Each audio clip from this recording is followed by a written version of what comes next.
We're at London Stock Exchange studios for the latest in a series of broadcast interviews with Business Worldwide magazine. Sustainable forestry is becoming an increasingly popular asset class with investors. In the continuing low interest rates environment and amid volatility in both equity and debt markets, investors are inevitably looking for new opportunities. Certainly Japan, China and India are all interested in the forestry sector as demand for timber has jumped exponentially. So how is it possible to combine investment, environmental, social and ethical concerns so everyone benefits? Well, who better than to explain this conundrum than Rino Solberg. Rino is CEO and chairman of Better Globe Forestry. We shall be taking a more in-depth look about the group's aims, passions and success since beginning its operations in the area of sustainable forestry management in Africa, and also touching on why these sustainable forestry models are now so attractive. So Rino, welcome. Tell us a little bit more about Better Globe Forestry and what it is that makes your tree planting sustainable. The difference is that most other forestry companies, they work with only one process. They plant trees, take care of them for some years, and then they sell it to the process industries. Downside is here the fluctuations in the market, for example in the paper industry and the building industry. Better Globe Forestry, we are a market-driven company and we plan to process all our trees into furniture, floor tiles and unique products like, for example, this wooden watch that I have here, which is a Better Globe watch.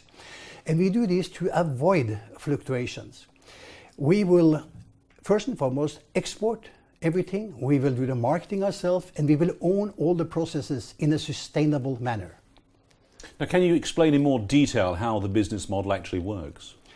We have actually two business models. One works much like a crowdfunding system, where people and companies can buy one tree or they can buy thousands of trees, and they have a buyback deal which is fixed 15 to 20 years ahead, and they get 12 times the investment back over the 20 years, starting with year 5. In fact, we have done this since 2006 and it works very well. It is also called impact investments, by the way. The other model is something we call Trees for Shopping, and that is an online loyalty program. People can buy things online. It can be anything from a house and a car to food, clothing and travel. And 25% of whatever they bought will be paid back to them cash the 15th year. Simply explained is that our online business partners, they take a little percentage of whatever the customer buy and buy trees from Better Globe Forestry. And Better Globe Forestry in turn buy the trees back from their customers the 15th years, equal to approximately 25% of the whatever they have purchased. So millions of people will actually own Better Globe trees without even paying for them. That, I think, is probably the most or the best customer saving program in the whole world.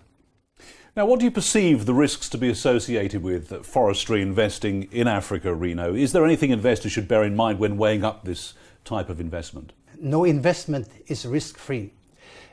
Whether it's in Europe or Africa, although in Africa it probably a bit more risk due to corruption among other things. However, there are also many other risks in Africa, but any risk can be mitigated if you know them. And in fact, Better Globe Forestry, we spent 2 years just to get to know the first tree that could produce what we wanted it to produce in 15 to 20 years before we sold any trees to anybody. And the last 11 years, we have worked to mitigate all the risks we can think of, together with the Kenya Forestry Research Institute, the Forestry Laboratory of Ghent in Belgium, ICRAF, the World Agroforestry Center, not to mention Kenya Forestry Survey, which is the government in Kenya, just to mention a few. Now, why do you reject the common practice of taking loans from banks and selling shares in your own company? Do you think this helps you avoid the insolvency that many African forestry companies have experienced? Well, we like to be independent and in control. That's why we reject fast-back investors, because our payback is timed and planned at 15 to 20 years ahead. And Better Globe Forestry is a totally debt-free company today, and we like to keep it that way so we can plan and work in peace in order to eliminate insolvency and bankruptcy. Now, can you outline the company results so far, and do you think your particular philosophy has underpinned your success? Over 13 years in what I call just a pilot project, we have planted 1.5 million trees, and we have seen to that more than 5,000 families are out of extreme poverty, and we have passed 10,000 children through school. In the years to come, we will plant 9 billion trees. We will have millions of poor farmers' families out of extreme poverty, and millions of children will be helped through school. We also have a microfinance system that kickstarts the poor farmers' entrepreneurial skills. And our particular philosophy with massive tree planting for business, microfinance for the poor farmers' help, and the education of children in order to fight corruption, definitely our philosophy is all it takes. As a social enterprise, Better Globe Forestry is helping in the fight, of course, to eradicate poverty in Africa. However, you've chosen education and the empowerment of rural farming communities as your goals, which is a little bit different. How are these two strategies complementing your own business model while also tackling corruption? Can you explain and expand on that a little for us? Well, let me make one statement first. Nobody will ever be able to eradicate poverty or corruption in Africa totally. That we haven't even done in Europe. However, we will eradicate poverty one farmer family at a time. And hopefully in some years, many farmers will be out of poverty and Africa will be a better place for poor farmers.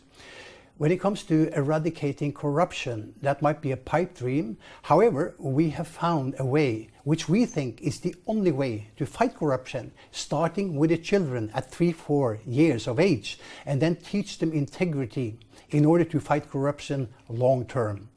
In fact, I have written a book describing that, how to eradicate poverty, which I have here. This is called Social Entrepreneurship, the Better Globe Way, and that helps the farmer eradicate poverty. I have also written another book, I don't have it here, but it is called Put Integrity First, which explains how to eradicate corruption.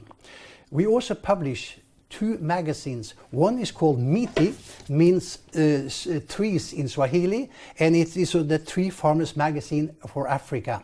This is also to teach the farmers on the ground how to make more money on trees. Another publishing we do is that we publish a free children's magazine. It is called Bingwa magazine, and it's fighting corruption through building integrity in the children of Africa. And that magazine is a free magazine. We give them to schools, and in fact each magazine is read by approximately 100 children, and my goal is to be able to publish 1 million copies so we can reach 100 million children and eventually that way eradicate corruption in Africa. So Better Globe is here to stay because we have found a better way. So Rino, a fascinating insight. We could talk for hours, but sadly we're out of time. Thank you very much. Well, thank you very much, Glenn.